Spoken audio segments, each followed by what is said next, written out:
My channel. ఈరోజు నేను సంకష్టహర చతుర్థి పూజను అయితే ఆచరించానండి. అందరికీ సమస్యలు వస్తూనే ఉంటాయి.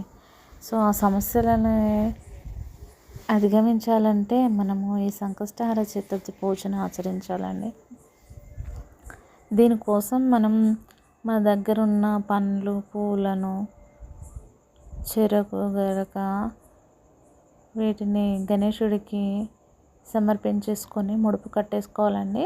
ముడుపులో తమలపాకు, దక్షిణ, తాంబూలాలు, బియ్యము ఇవన్నీ వేసేసి ముడుపు కట్టేసుకొని ఆ రోజంతా ఉపవాసం ఉండి సంకష్టహర చతుర్థి వ్రతకథ విని సాయంత్రము ఆ ముడుపు విప్పి అందులోని బియ్యము పాయసంగా వండి దేవుడికి నైవేద్యంగా పెట్టేసి చంద్రదర్శనం అయ్యాక భోజనం చేసుకోవాలండి.